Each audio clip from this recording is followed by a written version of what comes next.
নমস্কাৰ মই বিকাশ আপোনালোকে চাবলৈ আৰম্ভ কৰিছে দৃষ্টিকোণ আপোনালোকে সকলোৱে জানে যে কালিৰ এটা অবাঞ্ছিত ঘটনা বৰ্তমান সোশ্যাল মিডিয়াত ইতিমধ্যে ভাইৰেল হৈ পৰিছে আৰু সেই অবাঞ্ছিত ঘটনাৰ কথা বিৱৰি হয়তো আমি ক'বলগীয়া নাই সকলোৱে জানে কি হৈছে কিন্তু তাত কি হৈছিল সেই ঘটনাটো জানিবলৈ হ'লে তাৰ কিছুমান ভিডিঅ' ক্লিপ আমি নিশ্চয়কৈ চাব লাগিব কিন্তু ভিডিঅ' ক্লিপসমূহ হয়তো সামাজিক মাধ্যমত এতিয়ালৈকে কোনেও দিয়া নাই বা তাৰ কোনো প্ৰমাণ এতিয়ালৈকে আমাৰ হাতত আহি পৰা নাই যদিও দুটা পক্ষৰ পৰা দুই ধৰণৰ ভাষ্য আহি পৰিছে প্ৰথমে এই যিটো গোৱালপাৰাত কেম্প অনুষ্ঠিত হৈছিল আৰু গোৱালপাৰাত কেম্প অনুষ্ঠিত হোৱাৰ যিখিনি লোকেল মানুহ বুলি কৈ যিসকল ব্যক্তিয়ে পংকজ পাঠকৰ লগত দুৰ্ব্যৱহাৰ কৰা বুলি এটা অভিযোগ পংকজ পাঠক ডাঙৰীয়াই আনিছে সেই বিষয়ে তেখেতে নিজৰ লাইভত খুব স্পষ্টভাৱে কোৱা দেখা পাইছোঁ তাৰ বিপৰীতে সেই ঠাইটুকুৰাৰ যিটো কমিটি আছিল সেই কমিটিখনৰ সদস্যসকলে এটা কথা কৈছে যে এগৰাকী মহিলাক অশালীন ব্যৱহাৰ কৰাৰ বাবে এই কাজিয়াখনৰ আৰম্ভণি হৈছিল আৰু পংকজ পাঠকে সেই মহিলাগৰাকীক অশালীন ব্যৱহাৰ কৰা বুলিও বিভিন্ন ঠাইত প্ৰচাৰ কৰা হৈছে যেহেতু আমি সেই ঠাইটুকুৰাত উপস্থিত নাছিলোঁ বা বহুতেই নাছিল গতিকে এটা জাজমেণ্ট দিয়াটো শুদ্ধ নহ'ব কোন শুদ্ধ কোন ভুল সেয়া হয়তো সময়ে ক'ব সময়ত হয়তো নতুন নতুন ভিডিঅ' ক্লিপ আহি যাব পাৰে যে যিকোনো এটা ঘটনা হোৱাৰ লগে লগে আমি সামাজিক মাধ্যমতে তাৰে জাজমেণ্ট দিবলৈ আৰম্ভ কৰোঁ কিন্তু সেইটো এটা যথেষ্ট ভুল কাৰণ দুয়োপক্ষৰ কথাটো কেতিয়াবা সঁচা নহ'বও পাৰে আৰু সেই ঠাইত উপস্থিত অন্যান্য ব্যক্তিসকলৰ ভাষ্যসমূহ গ্ৰহণ কৰাৰ পিছতহে হয়তো এটা সিদ্ধান্তত উপনীত হ'ব পৰা যাব যে আচলতে ভুলটো কাৰ আছিল পংকজ পাঠক ডাঙৰীয়াই এটা কথা নিশ্চয়কৈ কৈছে যে তেওঁলোকে প্ৰাণৰ ভয়ত বা তেওঁলোকৰ যিসকল একেলগে কাম কৰিব গৈছিল তেওঁলোকৰ প্ৰাণ ৰক্ষা কৰাৰ কাৰণে কাণত ধৰি তেওঁ ক্ষমা ভিক্ষা খুজিছিল আৰু সেই সময়ত গোৱালপাৰা মেজিষ্ট্ৰেট ডাঙৰীয়াই তেখেতক ক্ষমা খুজিবৰ কাৰণে এটা আহ্বানো জনোৱা বুলি তেওঁ জনাইছে এই ক্ষেত্ৰত কিমান দূৰ ঘটনাবোৰ সঁচা সেই কথাবোৰ লাহে লাহে পোহৰলৈ আহিব বুলি আশা আছে এতিয়া কথাটো হ'ল অসমখনত ইয়াৰ আগতেও কেইবাটাও এনেকুৱা ঘটনা ঘটি গৈছে য'ত মব লিঞ্চিং বুলি কোৱা হয় য'ত এটা দল মানুহে দুই এজন মানুহক মাৰি মাৰি একেবাৰে মৃত্যুৰ মুখলৈ পঠিয়াই দিয়াৰ ঘটনাও দেখা গৈছে আৰু তাৰে উদাহৰণ হিচাপে যদি চাওঁ তেতিয়াহ'লে অভিনীলৰ ঘটনাটো আমি ক'ব পাৰোঁ অভিনীলৰ সেই ঘটনাটো এতিয়াও আমাৰ মনত আছে যি ঘটনাই এতিয়াও আমাৰ সৰ্বশৰীৰ কঁপাই তোলে আৰু অভিনীলৰ ঘটনাটোৰ যিটো ন্যায় প্ৰক্ৰিয়া হ'ব লাগিছিল সেই ন্যায় প্ৰক্ৰিয়া আজিলৈ হৈ নুঠিল যিমানেই খৰতকীয়া নহওক কিয় সেই ন্যায় প্ৰক্ৰিয়াত ক'ৰবাত নহয় ক'ৰবাত কেৰণ আছে বুলি আমি ভাবোঁ আজিলৈকে অভিনীলে ন্যায় নাপালে আৰু ভৱিষ্যতে হয়তো বহু বছৰৰ পিছত এটা ন্যায় পাব কিন্তু ন্যায় কিমান যুক্তিসংগত হ'ব তাৰ প্ৰতি মানুহৰ আস্থা হেৰাই গৈছে ঠিক তেনেদৰে কোনোবা মানুহক মাৰো বুলিয়ে মাৰিব পৰা কোনোবা মানুহক অপমান কৰিম বুলি কৰিব পৰা এখন উশৃংখল সমাজ আমাৰ অসমত কেনেকৈ জন্ম ল'ব পাৰিলে সেই বিষয়ে আমি অলপ ভাবি লোৱাৰ ঘটনাবোৰ দিনক দিনে বাঢ়ি আহিছে পংকজ পাঠকক তাৰ আগদিনাই কোনোবাই ইনফৰ্ম কৰিছিল যে গোৱালপাৰাত এটা অবাঞ্ছিত ঘটনা ঘটিব পাৰে আৰু এই কথাটো জনাৰ পিছত তেখেতে সেই কেম্পত যেতিয়া উপস্থিত হৈছিল তেখেতে এটা আৰু পোষ্ট দিছিল যে তেওঁৰ ওপৰত আক্ৰমণ কৰা হৈছে ৰাইজ আপোনালোক আহক এনেকুৱা ধৰণৰ কিবা এটা পোষ্ট দিছিল কিন্তু পিছত সেই পোষ্টটো তেখেতে ডিলিট কৰিব লগা হৈছিল যাৰ ফলত তেওঁ ৰোষত পৰা বুলিও বহুতে গোৱালপাৰাৰ এই ব্যক্তিসকলে কৈ আছে যে আপোনাক কোনে আক্ৰমণ কৰিছে আৰু এই পোষ্ট আপুনি কিয় দিছিল এনেকুৱা ধৰণৰ কিবা এটা দুই এটা বাক্য শুনিবলৈ পাইছিলোঁ সৰু সৰু কথাতে আমাৰ মাজত বাকবিতণ্ডা আৰম্ভ হয় আৰু বাকবিতণ্ডাৰ শেষত মানুহ এজনক মাৰিবলৈ উত্ৰাপল হৈ যাওঁ এই ঘটনাবোৰ অসমত বৰ্তমান একদম কমন হৈ পৰিছে এতিয়া এই যেটো ঘটনা ঘটিল যে এজন মানুহে হাতজোৰ কৰি মিডিয়াৰ সন্মুখত কাণত ধৰি ক্ষমা খুজিছে আৰু যিগৰাকী ব্যক্তিক প্ৰহাৰ কৰা বুলি কৈছিল সেই প্ৰহাৰ কৰা ব্যক্তিগৰাকীক ভৰি চুই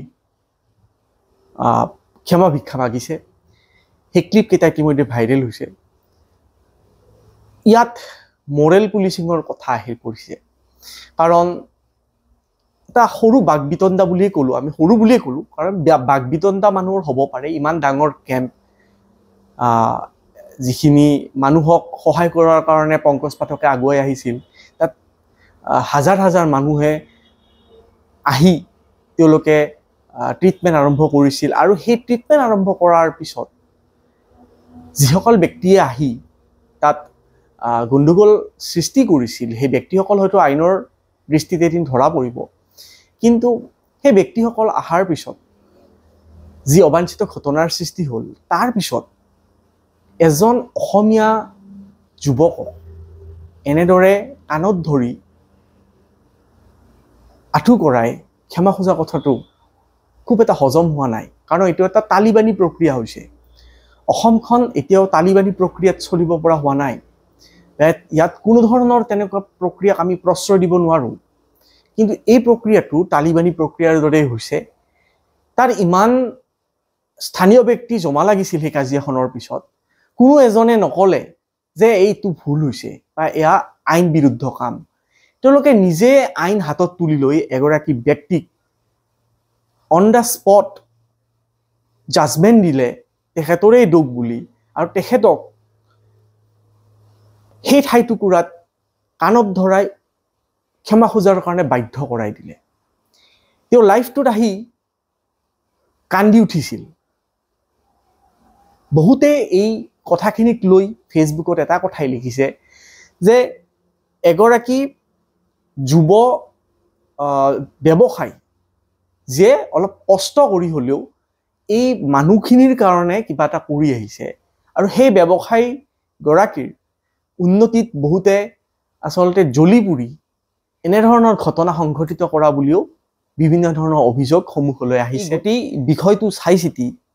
এটা কথাই কৈছে যে এই গোটেই বিষয়টোত সেই অঞ্চলৰ মানুহখিনিৰ দুখ থকা বুলি কৈছে স্থানীয় লোকসকল কিয় নিমাত হৈ আছে এতিয়ালৈকে যদি এনেধৰণৰ ঘটনাত পংকজ পাঠকৰ কোনো দোষ নাই যিসকল সচেতন ব্যক্তি আছে তেওঁলোকে নিশ্চয়কৈ মাত দিব লাগিছিল কিন্তু এতিয়ালৈকে তেনেধৰণৰ কোনো ভিডিঅ' ক্লিপ আমি দেখিবলৈ পোৱা নাই যিসকল ব্যক্তিয়ে তাত সেই কাজিয়াখনৰ জড়িত আছিল তেওঁলোকৰ পৰাহে আমি বিভিন্ন ধৰণৰ কথা জানিব পাৰিছো তাত এটা কথা কোৱা হৈছে যে এগৰাকী মহিলাৰ লগত অশালীন ব্যৱহাৰ কৰা বুলি কোৱা হৈছে আৰু মহিলাগৰাকীয়ে সেই যিটো মূৰত লগোৱা যিটো ঔষধ সেই ঔষধটো এটা বটলত লৈ যাম বুলি কৈছিল গতিকে সেই ঔষধ দিব অহা মহিলাগৰাকীক তাৰ সচেতন ব্যক্তিসকলে বা মিডিয়াৰ আবাৰ বন্ধুসকলে তেওঁলোকক যদি বিচাৰি উলিয়ায় তেতিয়াহ'লে আচল ঘটনাটো আমি সকলোৱে গম পাম হয়তো পংকজ পাঠকৰো ভুল হ'ব পাৰে এতিয়া আমি আবেগত আছো বা সেই মানুহখিনিৰো ভুল হ'ব পাৰে কোনো তেনেকুৱা নিৰ্দিষ্ট আমি ক'ব নোৱাৰিম কিন্তু ভুল সেই ক্ষেত্ৰত যদি সকলোৱে মানি লয় তেতিয়া এটাই ভুল হৈছে যে হেয়া হৈছে তালিবানী প্ৰক্ৰিয়াৰে এজন অসমীয়া ব্যক্তিক অসমীয়া ঠাইত আঁঠু কঢ়াই কাণত ধৰি ক্ষমা খোজা এই যিটো ক্লিপ ভাইৰেল হৈ পৰিছে সেইটোৱে ডাঙৰ ভুল হৈ পৰিছে আৰু আইন সকলোৱে হাতত উঠাই লোৱাটো এটা ডাঙৰ ক্ৰাইম এই কথাটো জানি বুজিও আমাৰ মানুহৰ মাজত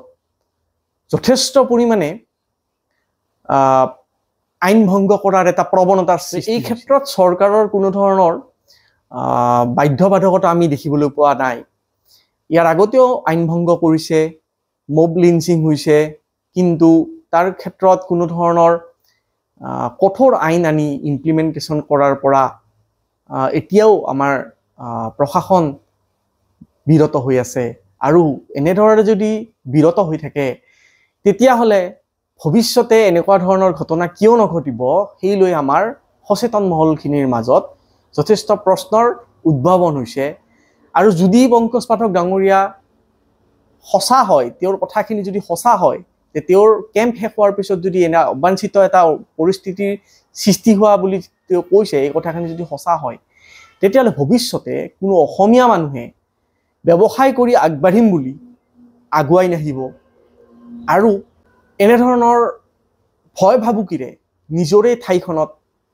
কেনেধৰণে জীৱন সংগ্ৰাম কৰিব, তাৰ প্ৰতি এটা ডাঙৰ প্ৰশ্নবোধক আহি পৰিছে। আৰু অসমীয়া সমাজখন কোন পথে পৰিচালিত হৈছে সেই কথাটো আপোনালোক সকলোৱে এবাৰ ভাবি চাওক। মই গোৱালপাৰাবাসী ৰাইজক এটা অনুৰোধ কৰিম যে এই গোটেই ঘটনাটো যদি আপোনালোক সঁচাকৈ সচেতন, তেনেহ'লে এই গোটেই ঘটনাটোৰ ওপৰত এটা আলোচনা কৰক, এখন ৰাইজমেল বহক। যদি পংকজ পাঠক ডাঙৰীয়াৰেই ভুল আছে, তেনেহ'লে সেই ৰাজমেলখনত আপোনালোকে স্পষ্টকৈ কওক কি ঘটনা হৈছিল। কিন্তু যিসকল মানুহে তাত জড়িত আছিল, তেওঁলোকক এই ৰাইজমেলৰ পৰা আঁতৰত ৰাখি আপোনালোকে নিৰপেক্ষভাৱে কথাটো আলোচনা কৰক। কাৰণ এই গোটেই ঘটনাটোৰ পৰা কিন্তু গোৱালপাৰাৰহে যথেষ্ট ক্ষতি হ'ব। কাৰণ গোৱালপাৰাৰ ৰাইজৰ এটা বদনাম হৈছে এই গোটেই ঘটনাটোৰ পৰা। যদিও পংকজ পাঠকে সেই ভিডিঅ'টিত বা লাইভ ভিডিঅ'টিত গোৱালপাৰাৰ ৰাইজৰ কোনো দোষ নাই বুলি কৈছে, দোষ কেৱল সেই 30-40 জনীয়া সেই এটাক কৰা সেই মানুহখিনিৰ ওপৰতে তেওঁ চাপি দিছে। কিন্তু যদি গোৱালপাৰাৰ ৰাইজে দোষমুক্ত হ'ব বিচাৰে, তেনেহ'লে তেওঁলোকে অতি সোনকালে ব্যৱস্থা হাতত গ্ৰহণ কৰক আৰু স্পষ্টভাৱে প্ৰশাসনৰ সন্মুখত কথাবিলাক ব্যক্ত কৰি ঘটনাটো আচলতে কি হৈছিল সমগ্ৰ অসমক জানিবলৈ দিয়ক। আৰু এনেকুৱা কৰিলেহে হয়তো ভৱিষ্যতে কোনো অঞ্চলৰ মানুহে আইন হাতত তুলিবলৈ সাহস নকৰিব আৰু এনেধৰণৰ অভদ্ৰামী গুণ্ডামী কৰি এখন ঠাইৰ বদনাম কৰিবলৈ কোনো যাতে সাহস নকৰে। বাকী ৰাইজলৈ এটাই অনুৰোধ যে আপোনালোকে আগুৱাই আহক আৰু এক সঠিক সিদ্ধান্ত গ্ৰহণ কৰি এই গোটেই বিষয়টো নিষ্পত্তি কৰাত সহায় কৰক। আৰু মই ভাবোঁ যে আপোনালোকে গোৱালপাৰালৈ পংকজ পাঠকক পুনৰবাৰ মাতক। যদি তেখেতৰ কোনো ভুল নাই বা ভুল নোহোৱা বুলি প্ৰমাণ হয়, তেনেহ'লে তেখেতক সসন্মানেৰে পুনৰবাৰ মাতক, আকৌ কেম্প কৰক, তেখেতক সন্মান যাচক। সেয়াই হ'ব বৰ্তমান সময়ৰ উচিত প্ৰত্যুত্তৰ, উচিত সিদ্ধান্ত। ধন্যবাদ।